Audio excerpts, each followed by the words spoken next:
విగ్రహాల వింత నిర్మాణం మరియు నవకలేబర రహస్యం. నన్ను తిట్టినా భరిస్తాను, నాపై నిందలు మోపినా క్షమిస్తాను. కాని నన్ను శరణు వేడిన నా భక్తుల జీవితాలతో చెలగాటమాడితే మాత్రం వదిలిపెట్టను. నేను మీకోసం ఉన్నాను, ధైర్యంగా ముందుకు సాగండి.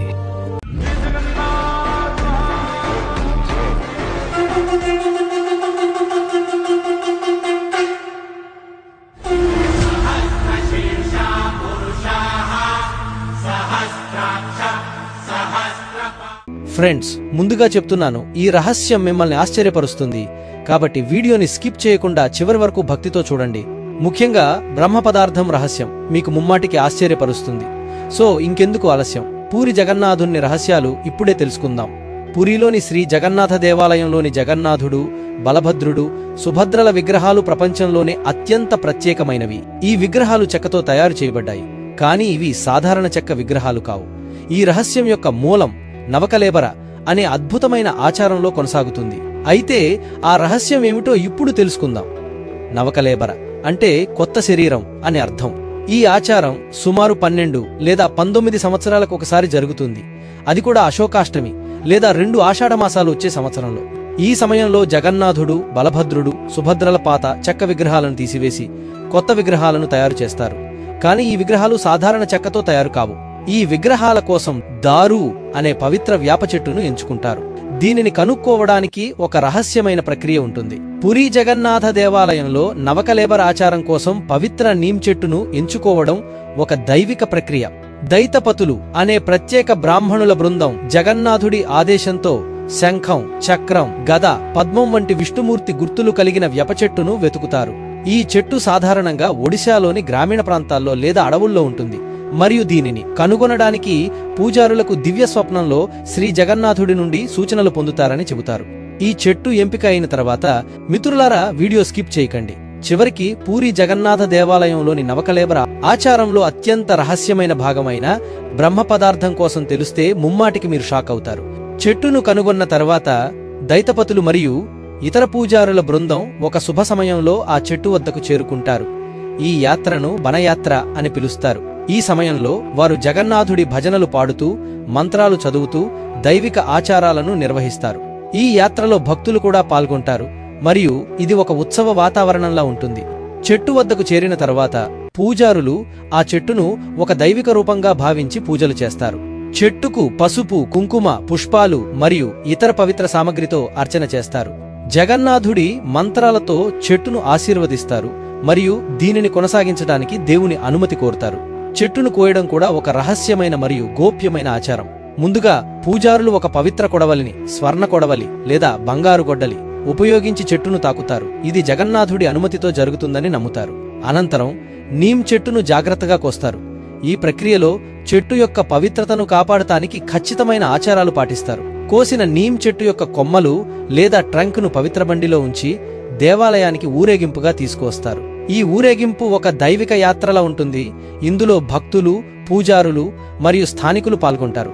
ఈ బండిని జగన్నాథుడి భక్తులు గౌరవంగా లాగుతారు మరియు ఈ సమయంలో జగన్నాథ స్వామివారి భజనలు, డప్పులు మరియు ఉత్సవ శబ్దాలు వాతావరణాన్ని నింపుతాయి.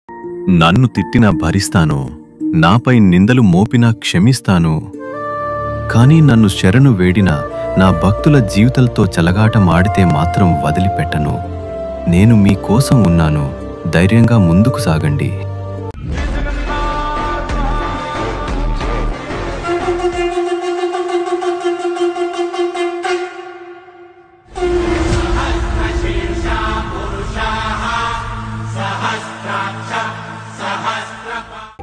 ఈ యాత్ర ఒడిశాలోని గ్రామాల గుండా పురీ దేవాలయం వరకు కొనసాగుతుంది. అయితే ఈ పవిత్ర నీమ్ చెట్టు ఎంపిక మరియు తీసుకురావడం ఒక సాధారణ పని కాదు. ఇది జగన్నాథుడి దైవిక సంకల్పంతో జరిగే ఒక అద్భుత ఆచారం. చెట్టును కనుగొనడం నుండి దేవాలయానికి తీసుకురావడం వరకు ప్రతి దశలో దైవిక శక్తి ఉంటుందని భక్తులు నమ్ముతారు. ఈ ఆచారం వేల సంవత్సరాలుగా కొనసాగుతోంది.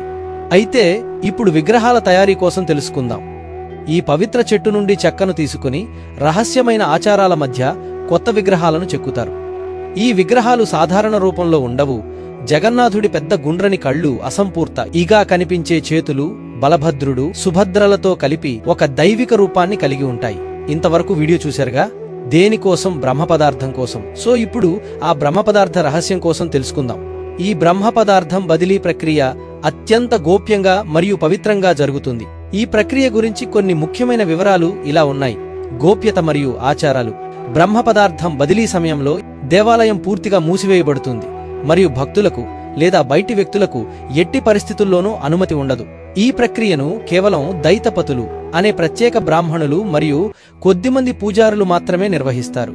ఈ బదిలీ సమయంలో పూజారుల కళ్లకు గండం కట్టి చేతులకు గుడ్డ కట్టబడుతుందని చెబుతారు. ఎందుకంటే బ్రహ్మ పదార్థాన్ని ఎవరూ నేరుగా చూడకూడదు లేదా తాకకూడదు. ఈ గోప్యత దాని దైవిక శక్తిని కాపాడుతుందని నమ్ముతారు. బ్రహ్మ పదార్థం యొక్క స్వరూపం, బ్రహ్మ పదార్థం ఏమిటో ఎవరికీ ఖచ్చితంగా తెలియదు. కొందరు ఇది ఒక పవిత్ర శిల, లోహం లేదా దైవిక సామగ్రి అని ఊహిస్తారు. పురాణ కథల ప్రకారం ఇది శ్రీకృష్ణుడి హృదయం నుండి వచ్చిన ఒక భాగం లేదా బుద్ధుడి అవశేషాలతో సంబంధం కలిగి ఉండవచ్చని చెబుతారు. కొన్ని కథనాలు దీనిని సాలగ్రామ శిల లేదా దైవిక శక్తితో నిండిన వస్తువుగా పరిగణిస్తాయి. ఈ బ్రహ్మ పదార్థం జగన్నాథుడి విగ్రహంలోని ఒక రహస్య కుహరంలో ఉంచబడుతుంది మరియు ఈ కుహరం కొత్త విగ్రహంలోకి జాగ్రత్తగా బదిలీ చేయబడుతుంది. ఈ ప్రక్రియ అత్యంత పవిత్రంగా భావించబడుతుంది మరియు దీనిని జగన్నాథుడి ఆత్మ బదిలీగా చెబుతారు. ఆచారం యొక్క పవిత్రత. బ్రహ్మ పదార్థం బదిలీ సమయంలో దేవాలయంలో ఒక శోక వాతావరణం ఉంటుంది, ఎందుకంటే పాత విగ్రహాలు తొలగించబడతాయి. ఈ పాత విగ్రహాలను దేవాలయం సమీపంలోని ఒక రహస్య స్థలంలో ఖననం చేస్తారు. దీనిని కోయిల్ వైకుంఠం అని పిలుస్తారు. ఈ ఖననం కూడా గోప్యంగా ఆచారాలతో జరుగుతుంది. ఈ బదిలీ సమయంలో దేవాలయంలో దీపాలు ఆర్పివేయబడతాయి మరియు పూజారులు ఈ ప్రక్రియను చీకటిలో కొనసాగిస్తారని చెబుతారు. ఇది దైవిక శక్తి యొక్క గోప్యతను మరింత పెంచుతుంది. ఎందుకు అద్భుతమైనది? బ్రహ్మ పదార్థం రహస్యం జగన్నాథ దేవాలయాన్ని ఒక సాధారణ ఆధ్యాత్మిక కేంద్రంగా మాత్రమే కాక వివరించలేని దైవిక శక్తులతో నిండిన ఒక రహస్య కేంద్రంగా చేస్తుంది. ఈ బ్రహ్మ పదార్థం యొక్క స్వరూపం గురించి శాస్త్రవేత్తలు, చరిత్రకారులు ఎన్ని పరిశోధనలు చేసినా దాని నిజమైన రూపం ఇప్పటికీ ఒక గొప్ప రహస్యంగా మిగిలిపోయింది.